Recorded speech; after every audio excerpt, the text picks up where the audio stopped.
So hello friends, welcome back to another video. मैं हूं आयुष और आप देख रहे हैं हाईटेक ट्यूटोरियल। जैसे कि लास्ट वीडियो में हम लोग ने बहुत सारे प्रोग्राम को कंडक्ट करके देखा था एंड उसका आउटपुट भी हमने निकाला था। ठीक है, तो अब मतलब और उस वीडियो में मैंने ये भी बताया था कि जो प्रोग्राम हमने किए उसको हम लोग सिंटैक्स भी बोलते हैं। तो इस वीडियो में हम लोग सिंटैक्स के बारे में पढ़ने वाले हैं एंड और जो हम लोग प्रोग्राम लिखते हैं उसका स्ट्रक्चर किस तरीके से हम लोग उसको प्रोग्राम को लिखेंगे वो भी हम जानेंगे। ठीक है, चलिए अब आगे बढ़ते हैं हम लोग सिंटैक्स के ऊपर। अब समझते हैं कि सिंटैक्स क्या होता है। तो सबसे पहले आपको सिंटैक्स का जो डेफिनेशन दिख रहा होगा उसमें क्या लिखा है। Syntax the arrangement of word in a sentence causes and phase and the study of information of a sentence and the relationship of their compound parts. इसका मतलब ये होता है कि जैसे हम लोग जैसे कि हमने लास्ट वीडियो में हमने प्रोग्राम वगैरह लिखे थे, तो उसमें हम लोग ने जैसे कि प्रोग्राम लिखे थे उसका ये दिख रही एग्जांपल अब दिख रहा होगा कि यहाँ पे इंक्लूड stdio इसका ये हम लोग ने इसको लिखे। तो हमने एक के बाद एक एक पार्ट उसका लिखा, पहले कि ये लिखा, फिर उसके बाद इंट मैन लिखा, उसके बाद हमने कर्ली ब्रैकेट लगाया। तो उसका एक क्या है कि पार्ट हो गया।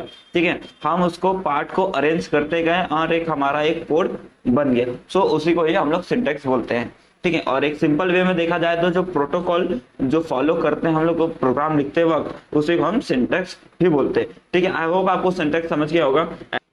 अब चलेंगे, अब आगे बढ़ते हैं हम लोग स्ट्रक्चर के बारे में। अब जानते हैं कि हम लोग प्रोग्राम लिखते हैं उसका क्या स्ट्रक्चर है, किस टाइप में हम लोग मतलब किस वे में हमको प्रोग्राम लिखना चाहिए, कि उसको मतलब जिस वे में हम लोग लिखेंगे कि हमारा आउटपुट अच्छे से निकले बिना किसी एरर के। ठीक है, स्ट्रक्चर मतलब प्रोग्राम लिखने से पहले हमको सबसे पहले जान लेते हैं कि ये हेडर फाइल और main function, variable declaration, body and return, ये सब क्या होता है।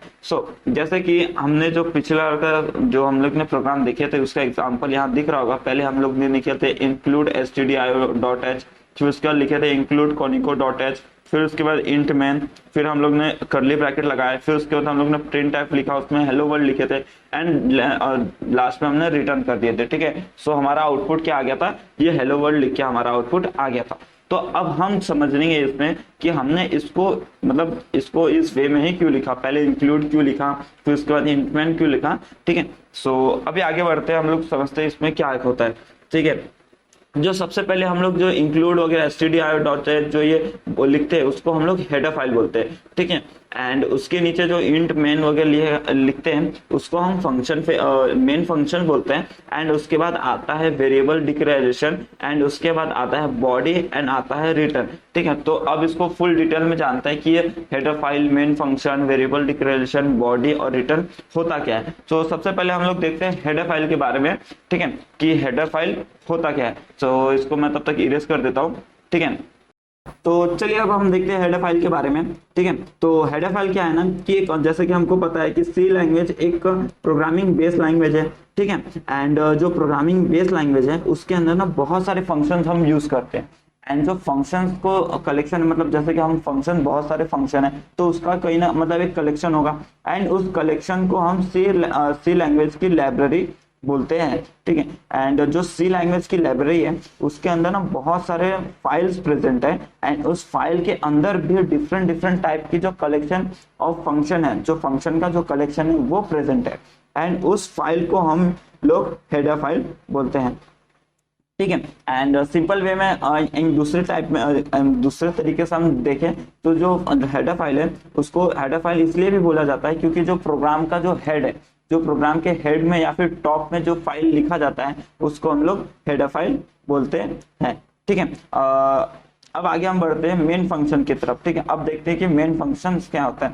तो मेन फंक्शन सबसे पहले मतलब मेन फंक्शन होता है जो मेन फंक्शन को हम एक तरीके से भी जान सकते हैं, जैसे कि मेन फंक्शन यहाँ पे लिखा है कि main function is a user defined function.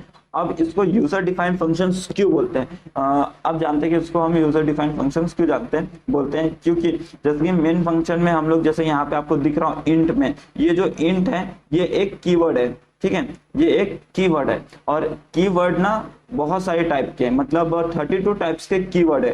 ठीक है, एंड जो हम लोग प्रोग्राम करते हैं जैसे हम लोग डिफरेंट टाइप के प्रोग्राम करते हैं तो वो हमारे ऊपर डिपेंड करता है कि हम कौन से प्रोग्राम में कौन सा हम लोग कीवर्ड यूज कर रहे हैं, ठीक है। एंड जैसे कि मैं पहले बताया कि 32 टाइप्स के कीवर्ड है, इसलिए हमारे ऊपर डिपेंड रहता है कि 32 में से हम लोग कौन सा कीवर्ड यूज कर रहे हैं मेन फंक्शन में, ठीक है। इसीलिए इसको हम लोग यूजर डिफाइंड फंक्शन भी बोलते हैं, ठीक है। एंड दूसरा पॉइंट जैसा कि ये इंपॉर्टेंट है, ठीक है। इंपॉर्टेंट इसलिए क्योंकि मेन फंक्शन मतलब इस इंपॉर्टेंट इसलिए है क्योंकि जो हम लोग प्रोग्राम लिखते हैं ना, उसमें हम लोग स्टार्टिंग और एंड बिना मेन फंक्शन को यूज किए हम लोग नहीं कर सकते। मतलब हमको स्टार्टिंग करना है तो हमको मेन फंक्शन का यूज करना पड़ेगा, एंड एंड करना है तो भी हमको मेन फंक्शन का यूज करना पड़ेगा, ठीक है।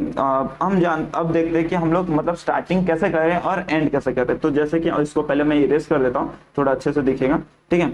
एंड इरेज करता हूँ इसको, ओके चलिए ये इतना इरेज हो गया, इतना चलेगा, ठीक है। सो जैसे कि हम लोग मतलब मैंने अभी बताया कि हम मेन फंक्शन को हम लोग स्टार्टिंग और एंडिंग में यूज करते हैं, ठीक है। तो जैसे कि हम मेन फंक्शन में पहले तो कीवर्ड लिखते हैं एंड उसके आगे मेन लिख के ये ब्रैकेट को लगाते हैं, ठीक है। एंड उसके बाद ये कर्ली ब्रैकेट लगाते हैं। कर्ली ब्रैकेट लगा है इसका मतलब कि इसके बाद से हम जो भी लिखेंगे वो एक प्रोग्राम बनते जाएगा, ठीक है।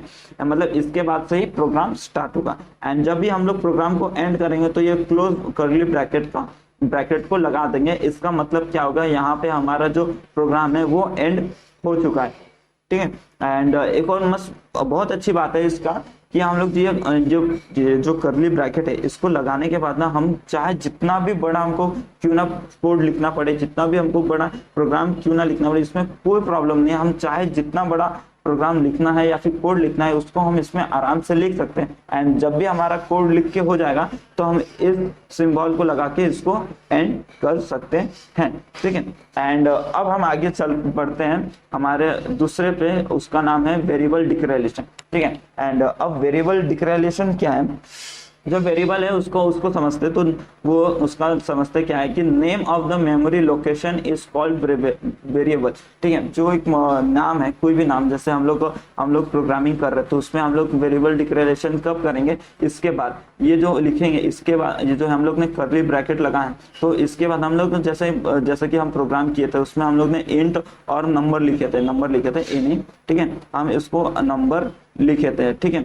तो ये हमारा एक तरीके का वेरिएबल डिक्लेरेशन, हम लोग ने मतलब उसको बता दिए कि हम इसको फंक्शन मतलब नंबर इसलिए यूज कर रहे हैं क्योंकि हम लोग आगे जो भी प्रोग्राम करने वाले हैं वो हमारा नंबर के ऊपर डिपेंड करेगा। मतलब जो भी हमारा आउटपुट आएगा वो नंबर में आउटपुट आएगा, तो इसलिए हम लोग वेरिएबल डिक्लेरेशन का यूज करते हैं क्योंकि हमको आगे उसको बताना होता है कि हमारा जो प्रोग्राम का आउटपुट है वो किस टाइप में आएगा, नंबर के टाइम में कि या फिर अल्फाबेट के टाइप में, ठीक है।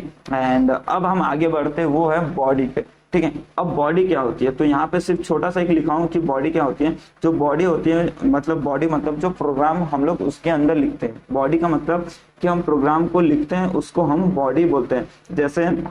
जैसे कि मेन फंक्शन में हमने देखा था कि ये जो हमने कर्ली ब्रैकेट लगाए, ठीक है। एंड कर्ली ब्रैकेट इसको यहाँ पे ओपन किए, यहाँ क्लोज किए, जो इसके अंदर जो भी हम लिखेंगे उसको हम बॉडी बोलेंगे, ठीक है। मतलब कोड लिखेंगे ना, इसके अंदर हम लोग प्रिंट एफ लिखते हैं, फिर स्कैन एफ भी लिखते हैं, तो उसको पूरा हम लोग क्या बोलेंगे, बॉडी बोलेंगे, ठीक है। तो अब हम आगे देखते हैं हमारे लास्ट पॉइंट पे, वो है रिटर्न, ठीक है। अब इसको हम रिटर्न क्यों बोलते हैं, रिटर्न इसलिए बोलते हैं क्योंकि यहाँ पे हमारा कोड जाके खत्म हो जाता है, ठीक है। और इसको भी हम लोग एक टाइप का ना मेन फंक्शन ही बोलेंगे क्योंकि जैसे कि हमने यहाँ पे स्टार्टिंग में देखा था कि हमारा जो एंड होता है वो इससे होता है, कर्ली ब्रैकेट से होता है ना। ये जो हमारा कर्ली ब्रैकेट है इसके वजह से हमारा जो प्रोग्राम है वो एंड होता है, और ये भी एक मेन फंक्शन के आता है ना, मेन फंक्शन के अंदर आता है। तो इसलिए हम जो रिटर्न है उसको भी हम लोग मेन फंक्शन ही बोलेंगे, ठीक है। एंड रिटर्न इसलिए यूज किया जाता है क्योंकि इसके मदद से हम कोई भी प्रोग्राम को एंड कर सकते हैं, ठीक है। सो जैसे कि आज की वीडियो में हम लोग ने देखा कि सिंटैक्स के बारे में समझा, एंड उसके बाद जो हमारा जो स्ट्रक्चर है प्रोग्राम का लिखने के लिए, जिसमें हेडर फाइल आता है, फिर ये मेन फंक्शन आता है, एंड इसके बाद जो ये वेरिएबल डिक्लेरेशन है, एंड इसके बाद जो ये बॉडी है और रिटर्न है, इसके बारे में हमने समझा कि इसको क्यों मतलब सब बोलते हैं एंड क्यों यूज करते हैं, ठीक है। सो अब हम नेक्स्ट वीडियो में देखेंगे जो हमने जो बॉडी लिखे हैं, हमने जो ये प्रोग्राम का जो स्ट्रक्चर, जैसे हेडर फाइल के मतलब जो हमने स्ट्रक्चर लिखे हैं, जैसे कि हम लोग ने हेडर फाइल के अंदर ये इंक्लूड, जैसे हेडर फाइल के अंदर यही लिखते हैं इंक्लूड हैशटैग इंक्लूड ही क्यों लिखा जाता है। हर एक चीज के बारे में हम लोग डिटेल में समझेंगे हमारे नेक्स्ट वीडियो में। आज की वीडियो के लिए इतना ही। आई होप आज की वीडियो से आपको काफी कुछ सीखने को मिला होगा। अगर कुछ सीखने को मिला है तो हमारे इस वीडियो को लाइक करें एंड चैनल को सब्सक्राइब करें। अब मिलते हैं हम नए वीडियो में, तब तक के लिए टेक केयर, बाय बाय।